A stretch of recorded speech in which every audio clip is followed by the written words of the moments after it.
গুরুদেব হচ্ছেন আমাদের জন্য পতিত পাবন। তো আমরা দেখি, বিশেষ করে আমি দেখছি এই নামহট্ট প্রচার, যে গুরু মহারাজ কীভাবে তিনি বিচার করেন না, বিভিন্ন গ্রামে গঞ্জে শহরে যে পতিত সকলকে তিনি উদ্ধার করছেন, যারা মূর্খ পর্যন্ত। অনেক সময় হয়তো আমাদের ইস্কনে বিচার করা হয় যে মূর্খরা কি দীক্ষা পাবে, অনেক মাতাজিরা তারা চিন্তা করে আমরা কি দীক্ষা পাবো ইস্কন থেকে।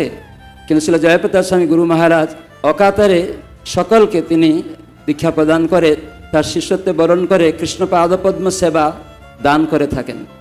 এই হচ্ছেন শ্রীল জয়প্রতাপ স্বামী গুরু মহারাজ। জয়প্রতাপ স্বামী গুরু মহারাজ কি। তো গুরু মহারাজ অনেক শিক্ষা আমাদের কাছে প্রদান করেছেন, যে আমাদের ভক্তি জীবনে থাকতে গেলে আমাদের প্রভুপাদ বলেছেন, ইস্কন প্রতিষ্ঠাতা, যে অবশ্যই আমাদের প্রসাদ ছাড়া কিছু গ্রহণ করা উচিত না। তো আমি একবার দেখছিলাম, যখন আমাদের টিওভিপো হয়নি, ওই সব পার্ক ছিল, ওখানে রেস্টুরেন্ট ছিল। তো সেখানে প্রায় আজ থেকে বহু বছর আগে, 85 সালের দিকে হবে। তো একজন ব্রহ্মচারী রেস্টুরেন্টের মধ্যে ঢুকে, যেখানে রান্না হচ্ছে, সেখানে গিয়ে একটা সিঙ্গাড়া নিয়ে খাচ্ছে। তো গুরু মহারাজ হেঁটে হেঁটে সব জায়গায় ঢুকছেন, সেখানে ঢুকেই দেখছেন সেই ভক্ত সেখানে ভিতরে রান্না হচ্ছে, যেখানে সিঙ্গাড়া নিয়ে খাচ্ছে। গুরু মহারাজ জিজ্ঞাসা করলেন, এটা ভোগ লাগানো হয়েছে, রান্নাঘরে খাচ্ছ কেন? তখন সঙ্গে সঙ্গে সে ভক্ত চুপ হয়ে গেছে। তখন জিজ্ঞাসা করলেন, কে ইনচার্জ? তখন একজন ইনচার্জ ছিলেন, দীন চৈতন্য প্রভু। তো কী ব্যাপার, এখানে ভোগ লাগানো হয়নি, আবার রান্নাঘরে এই প্রসাদ হয়নি, এটি খাওয়া হচ্ছে, এটা তো ঠিক নেই, বৈষ্ণব সদাচার, এটা ঠিক না।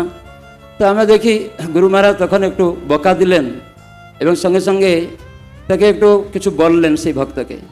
তার নাম ছিল সুরদাস, ব্রহ্মচারী ছিল। তখন ওর সঙ্গে সঙ্গে একটু মনে কষ্ট পেয়েছে। তো গুরু মহারাজ আবার দেখা গেল, যখন উনি 8টার সময় প্রসাদ পাবেন, লোটাস বিল্ডিংয়ে উনি থাকতেন, তখন গুরু মহারাজ বলছেন, ওই সুরদাসকে ডাকো এখানে। শিষ্যকে বা সেবককে দিয়ে পাঠালেন। তখন সে সুরদাস এসছেন। তো গুরু মহারাজ বলছেন, শিষ্যকে ভক্তদেরকে বললেন, সেবকদের, আমার পাশে আরেকটা আসন করো। তখন গুরু মহারাজ, কার জন্য? বলছে, তুমি করো। তখন সুরদাস প্রভুকে ডেকে গুরু মহারাজ পাশেই প্রসাদ পেয়ে বললেন, আমি তোমাকে কিছু বকলাম, আমাকে ক্ষমা করো। তো গুরু মহারাজ শিক্ষা দিচ্ছেন আমাদের মঙ্গলের জন্য, কিন্তু তিনি আবার ক্ষমা চাচ্ছেন শিষ্যের কাছে। গুরুদেব কখনো ক্ষমা চায় না, তিনি আমাদেরকে শিখাচ্ছেন যে আমরা বড় হলেও কাউকে শিক্ষা দিতে গিয়ে সে হয়তো মনে কষ্ট পায়, তাদের কাছে আমাদের ক্ষমা চাওয়া উচিত। তাহলে আমাদের সেটি শিক্ষা দিতে গুরুদেব এইভাবে তিনি এসেছেন, যে আমাদেরকে কিভাবে আরও এগিয়ে নিয়ে যাবেন ভক্তি জীবনে।